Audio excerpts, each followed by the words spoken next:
오늘도 이 아침 함께 예배드리는 우리 여러분 모두에게 하나님의 은혜가 함께 하시기를 간절히 바랍니다. 하나님의 하신 일들을 보면 우리가 지금까지 경험했던 그 경험으로는 이해하지 못하는 부분이 많습니다. 우리가 생각할 때는 이거 도저히 불가능할 것 같은데 하나님은 그 일들을 다시 시작하실 때가 있어요.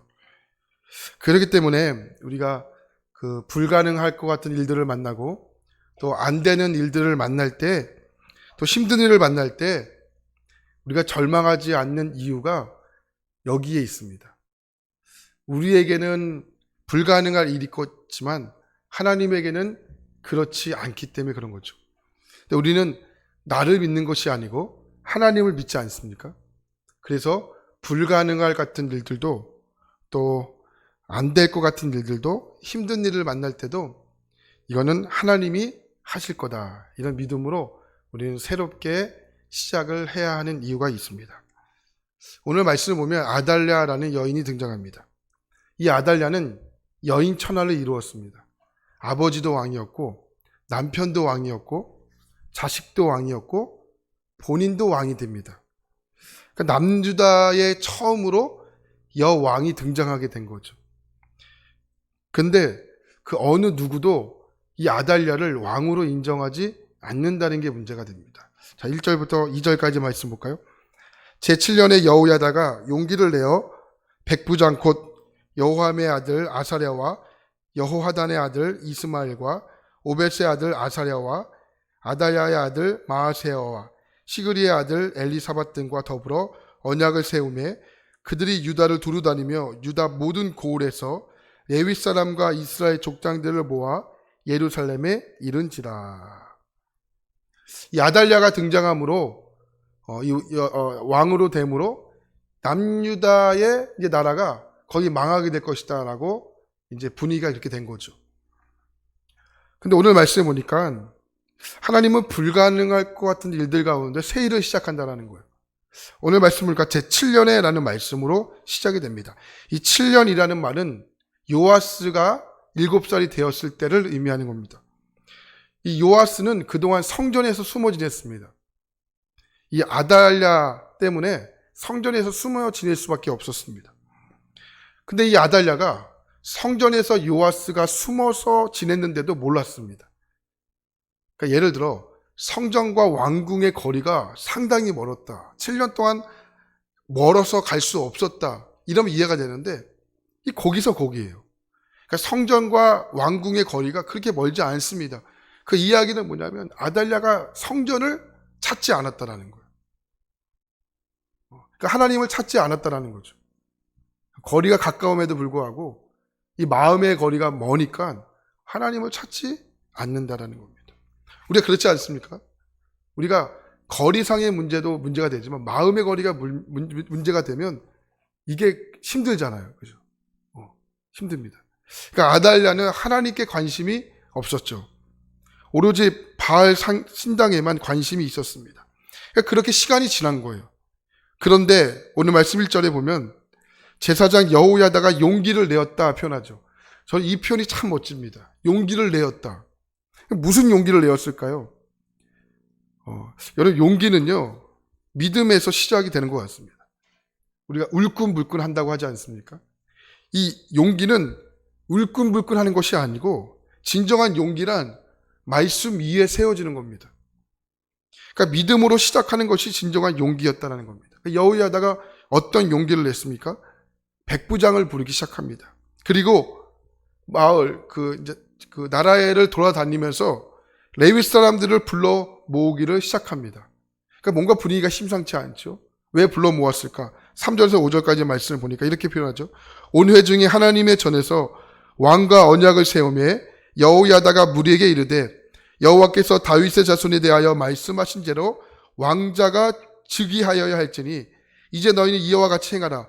너희 제사장들과 레위 사람들 곧 안식일에 당번인 자들의 3분의 1은 문을 지키고 3분의 1은 왕궁에 있고 3분의 1은 기초문에 있고 백성들은 여호와의 전뜰에 있을지라 이렇게 말하죠.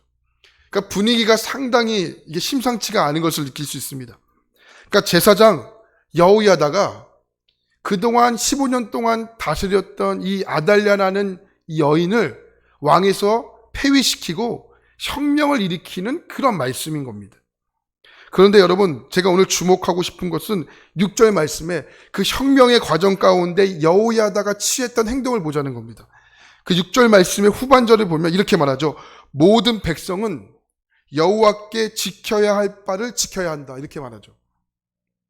지금 여러분, 우리 속된 말하면 쿠데타가 일어나는 겁니다. 혁명이 일어나는 겁니다. 근데 여호야다가 백성들에게 이렇게 얘기하는 거예요. 여호와께 지켜야 할 바를 반드시 지켜야 된다. 우리나라 역사를 보면 알 수 있지만 이 혁명적인 일에는 반드시 법을 어기는 일이 만연하지요. 근데 여호야다가 이 세우고자 하는 이 일은요, 이게 하나님의 질서와 하나님의 법도를 세우는 일이었기 때문에 여호와 앞에서 지켜야 할 바를 반드시 지켜야 한다는 겁니다. 하나님의 나라에 대한 질서와 법도를 세우기 위해서 반드시 지켜야 할 태도가 우리에게 있는 겁니다. 여러분, 우리가 흔히 목적이 수단을 합리화한다고 생각하기 쉽습니다.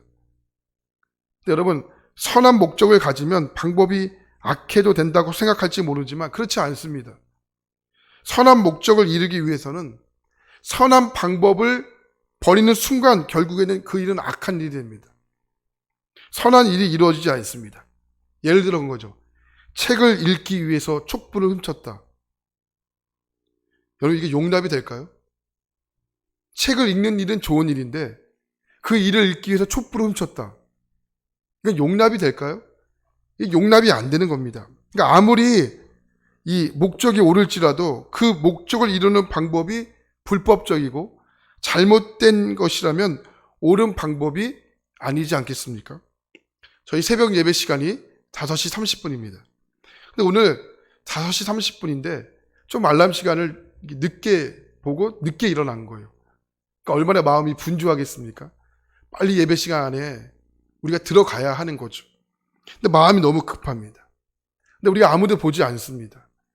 근데 우리가 신호를 무시하고 열심히 도착했습니다. 잘하신 거죠.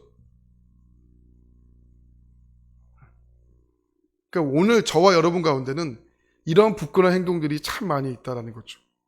그러니까 선한 목적을 이루기 위해 어떤 방법을 선택할 것인가, 여기에 대한 참 우리의 그런 혼란함이 참 많이 있다는 겁니다. 몇 년 전에 저희 한 청년이 시흥에다 식당을 오픈한 일이 있었습니다. 그래서 목사님과 함께 식당을 예배를 드리고 식당을 잘 운영을 했습니다. 근데 1년이 지날 때쯤에 다시 식당에 와서 예배를 드려달라고 이렇게 부탁을 했습니다. 어떤 설교를 해야 될까 이렇게 참 고민이 많이 됐는데 이때 이 설교를 했습니다. 저울의 눈금을 속이지 말자, 이런 마음을 하나님 주셔가지고 저울의 눈금을 속이지 말자 이렇게 제목을 정하고 말씀을 정했습니다. 그러니까 그 식당 속에 그런 마음으로 시작을 했죠.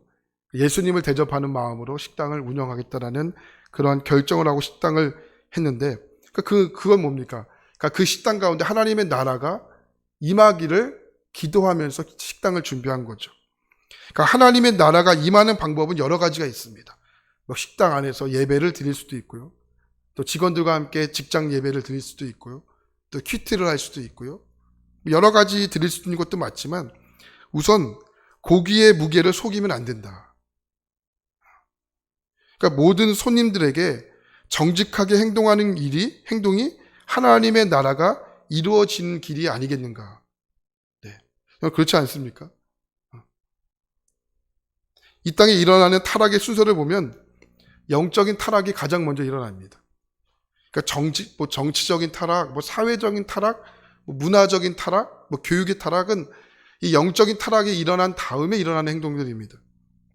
그러니까 나라가 타락했기 때문에 교회가 부패한 것이 아니고 교회가 부패하기 때문에 나라가 타락한 거죠. 그래서 우리 교회 슬로건도 여러 가지가 있지만 교회가 이 땅의 소망입니다 라는 슬로건이 있지 않습니까? 그러니까 이 말이 딱 맞습니다. 그러니까 교회가 이 땅의 소망이 되는 겁니다. 그 말은 우리 믿음의 성도들이 이 땅의 소망이라는 겁니다. 동의하십니까? 그러니까 우리가 그 역할을 감당하지 못하면 이 땅은 소망이 없게 된다라는 겁니다.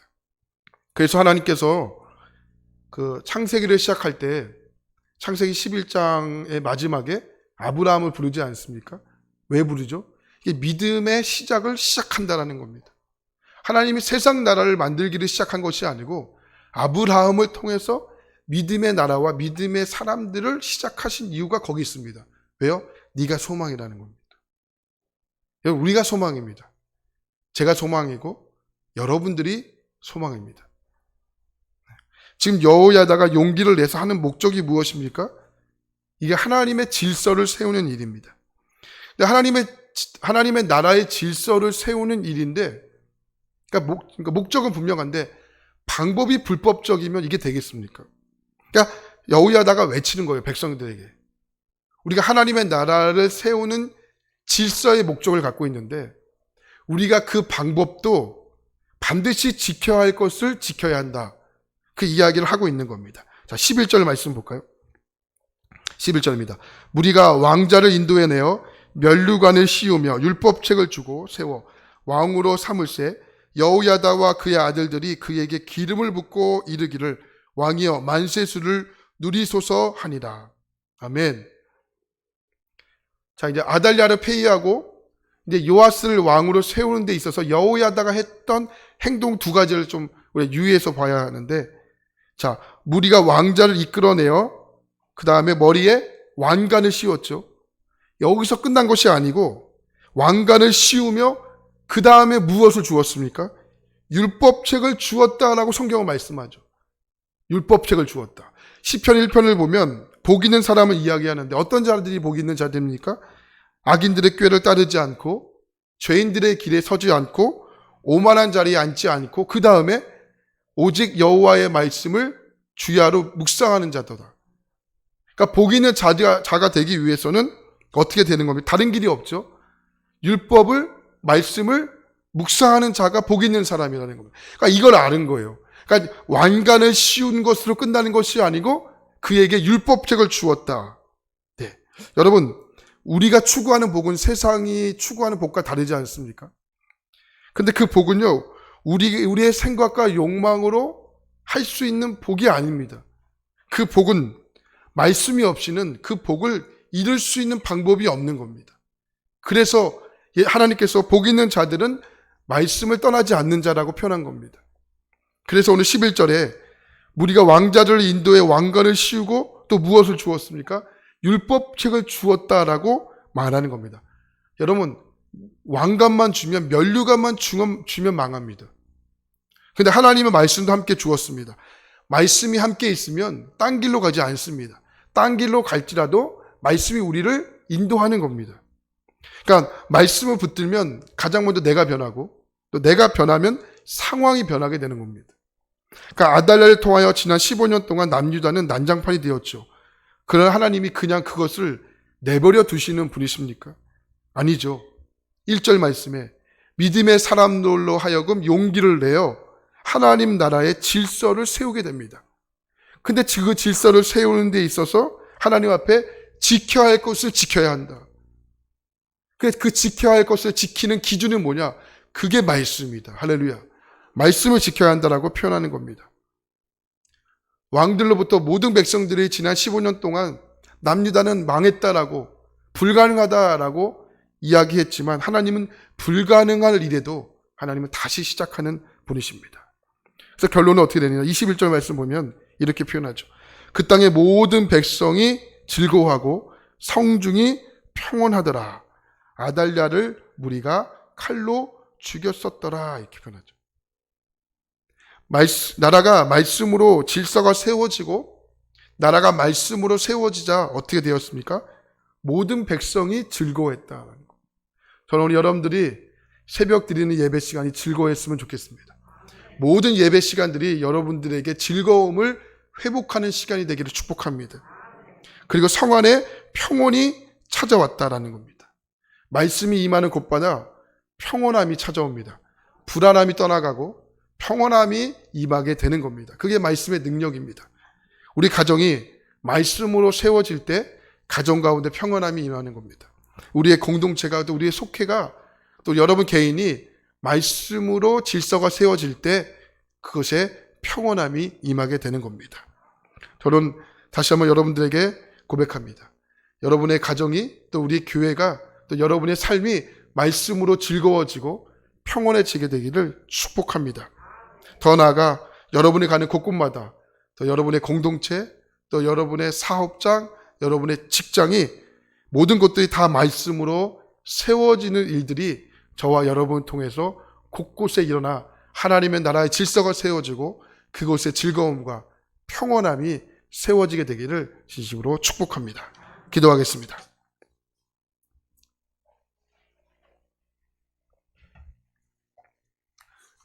여호야다 제사장이 백성들에게 전합니다. 여호와께 지켜야 할 바를 반드시 지켜야 한다. 하나님, 우리의 경험으로는 불가능할 일이었지만 하나님은 그 불가능한 것 같은 일들 가운데 하나님은 다시 시작하십니다. 그렇기 때문에 우리는 안 된다, 못한다, 힘들다, 절망할 수 없는 이유가 나에게 있지 않고 하나님께 시작하기 때문입니다. 오늘 이 아침, 믿음으로 시작하는 이 아침, 어떠한 사정으로 주 앞에 나왔는지는 하나님은 아시지만 하나님 그 일들 가운데 하나님 새롭게 시작하여 주시고 가정과 직장과 우리의 사업장과 우리의 학교와 우리의 공동체를 통하여 하나님의 기쁨과 또 하나님의 평온함이 말씀을 통해 세워지는 일들이 우리를 통해 일어나게 되기를 간절히 원합니다. 여호야다가 용기를 내요. 하나님 믿음으로 용기를 내는 겁니다. 우리에게는 힘이 없고 또 하나님 우리에게는 절망하고 낙심하는 일들이지만 여호수아에게 말씀합니다. 율법책을 내 입에서 떠나지 말고 힘을 내라, 두려워하지 말라, 내가 너와 함께함이라. 우리는 하나님이 나와 함께하기 때문에 말씀이 있기 때문에 용기를 낼 수 있는 겁니다. 하나님 우리에게 힘과 용기를 주옵소서. 우리가 가는 곳곳마다 하나님 정말 평온이 임하게 하시고 하나님의 기쁨이 임하게 도와주셔서 하나님의 자녀로서 이 땅 가운데 이런 놀라운 복을 누리며 살아가는 인생들 되게 하옵소서. 오늘도 삶의 터전으로 흩어질 때 이러한 말씀의 능력을 가지고 승리하게 하시고 오늘 하루도 하나님과 시작하고 하나님과 함께 마무리하는 복된 인생 되게 하옵소서. 감사드리며 예수 그리스도의 이름으로 기도합니다. 아멘.